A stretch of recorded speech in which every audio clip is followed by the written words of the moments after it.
যি ব্যক্তিয়ে নিশ্চিন্ত মনে ৰাতি শুব পাৰে তেওঁক এজন সুখী ব্যক্তি বুলিব পাৰি। তুমি যদি সুখ বিচাৰা জীৱনটোক আনৰ লগত তুলনা নকৰিবা। ভোকৰ পেট, খালী পকেট আৰু এখন ভঙা হৃদয়, এই তিনিটা বস্তুৱে জীৱনৰ চৰম শিক্ষাবিলাক দি থাকে। যিকোনো বস্তুৰ মূল্য মানুহে দুবাৰ বুজে, এক পোৱাৰ আগতে আৰু দুই হেৰুওৱাৰ পাছত। এজন মানুহ তেতিয়াই সলনি হয় যেতিয়া তেওঁৰ সপোনবিলাক ভাঙি চুৰমাৰ হৈ যায়। স্বাৰ্থপৰ মানুহে ভালদৰে জানে যে কাক কেতিয়া কেনেকৈ কোন সময়ত ব্যৱহাৰ কৰিব লাগে আৰু কেতিয়া ইগনোৰ কৰিব লাগে। ফুলৰ সংগী পখিলা, জোনৰ সংগী তৰা আৰু কষ্টৰ সংগী কোনো নহয় মাথো মা দেউতাৰ অবিহনে। তুমি ভিতৰৰ পৰা ভাঙি পৰিছা যে সেইটো কাকোৱেই বুজিবলৈ নিদিবা, কাৰণ মানুহে ভাঙি যোৱা ঘৰৰ ইটা পৰ্যন্ত কেতিয়াও এৰি নিদিয়ে, উঠাই লৈ যায়। স্বাৰ্থ শেষ, সম্পৰ্কও শেষ, এইটোৱেই বাস্তৱ। বুদ্ধিমান মানুহে কেতিয়াও অতীতক মনত নাৰাখে, তেওঁলোকৰ ওচৰত বৰ্তমানেই সকলোবোৰ। পুৰণা চাউলৰ যেনেকৈ ভাত বাঢ়ে আৰু পুৰণা দুখত তেনেকৈ ৰাতি বাঢ়ে। জীৱনত তিনিজন মানুহক কেতিয়াও ক্ষমা নকৰিবা। এক, যি ভাল নাপায় কিন্তু ভাল পোৱাৰ অভিনয় কৰে। দুই, যিয়ে বন্ধুত্বৰ সুযোগ লৈ বেইমানি কৰে। তিনি, যিয়ে বিশ্বাসক লৈ অৱহেলা কৰে। দূৰত্বই কেতিয়াও সম্পৰ্কক বেলেগ কৰিব নোৱাৰে। সময়ে কেতিয়াও সম্পৰ্ক তৈয়াৰ কৰিব নোৱাৰে। যদি মনৰ অনুভূতি ঠিক থাকে তেনেহ'লে সম্পৰ্কটো গোটেই জীৱন জুৰি টিকি থাকিব।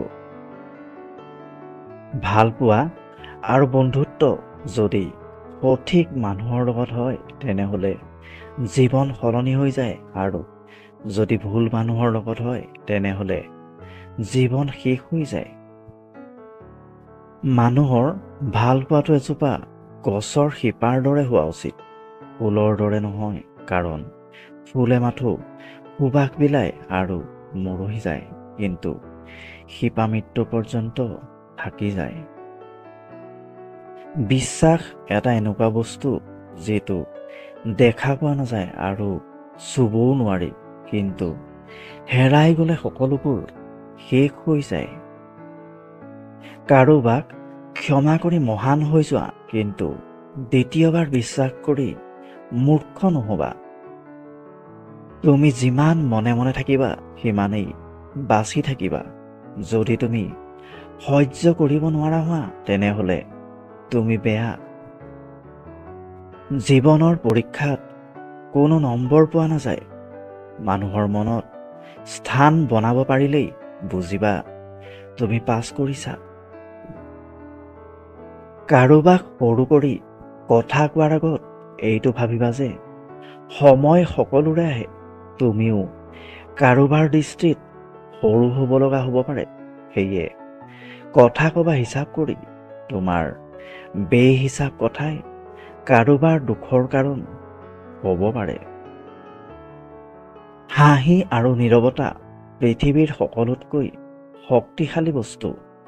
হাঁহিয়েই পাৰে বহুত সমস্যাৰ সমাধান কৰিবলৈ, আৰু নীৰৱতাই পাৰে বহুত সমস্যা এৰি দিবলৈ। প্ৰতিজনী ছোৱালী হয়তো তেওঁৰ স্বামীৰ ওচৰত ৰাণী হৈ থাকিব নোৱাৰে, কিন্তু প্ৰতিজনী ছোৱালীয়ে তাইৰ দেউতাকৰ ওচৰত ৰাজকন্যা হৈ থাকে। কোনোবাই ভৰিত চেণ্ডেল নাই বুলি কান্দে আৰু কোনোবাই ভৰি নাই বুলি কান্দে। এই জীৱনত ভগৱানে যি দিছে তাতে আমি সুখী থকাৰ দৰকাৰ। মাজে মাজে কিছুমান সময় আহে য'ত আঘাত নোপোৱাকৈও দুখ পাব লগা হয়। এই দুখৰ কোনো ঔষধ পোৱা নাযায়, মাথো নীৰৱে অকলে কান্দিবলগীয়া হয়। পৃথিৱীত এনে কিছুমান মানুহ আছে যিসকলে ৰাতি কষ্টত কান্দে আৰু গোটেই দিন হাঁহি ফূৰ্তিত থাকে। মানুহে সকলোতকৈ বেছি কষ্ট পায় তেতিয়াই যেতিয়া প্ৰিয় মানুহৰ কথা পতাৰ আগ্ৰহটো কমি যায়। মানুহৰ জীৱনৰ সকলোতকৈ ডাঙৰ দুৰ্বলতা হ'ল ভালপোৱা। যাৰ জীৱনত ভালপোৱা নাই, তেওঁৰ জীৱনত কোনো দুৰ্বলতা নাই।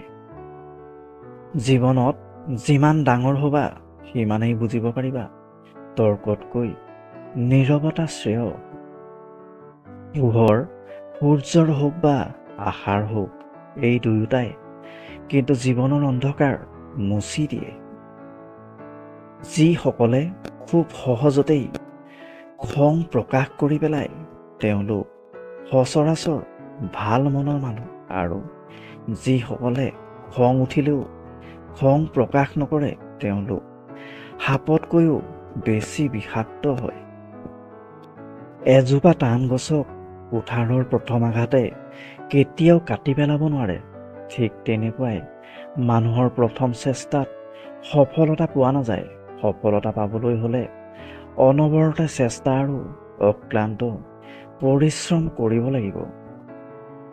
ভৰি পিছল খাই পৰি যোৱাটো কোনো লাজৰ কথা নহয়, বৰঞ্চ যথা সময়ত উঠিব নোৱাৰাটোহে লাজৰ কথা।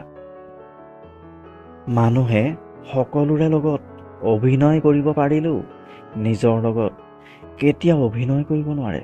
সেয়েহে মানুহে মনে মনে কান্দে। মানুহক তুমি যিমান ডাঙৰ উপকাৰ নকৰা কিয়, পৰৱৰ্তীত যদি তোমাৰ সামান্য ভুল হয় তেনেহ'লে তোমাৰ আগৰ উপকাৰৰ কথা বিন্দু মানুহ মনত নাৰাখে। অতীতৰ স্মৃতি আৰু ভৱিষ্যতৰ চিন্তাই মানুহৰ আধা জীৱন নষ্ট কৰি দিয়ে। যিয়ে তোমাক ভৰসা কৰে তেওঁক কেতিয়াও প্ৰতাৰণা নকৰিবা। যিয়ে সকলো সময়তে তোমাক মনত ৰাখে তেওঁক কেতিয়াও পাহৰি নাযাবা। সকলোবোৰ বিষয়তে আপোনাৰ অতিমাত্ৰা চিন্তাই আপোনাক সুখী থাকিবলৈ নিদিয়ে। ক্ষমতা হ'ল জুইৰে তৈয়াৰ কৰা এযোৰ পোছাক।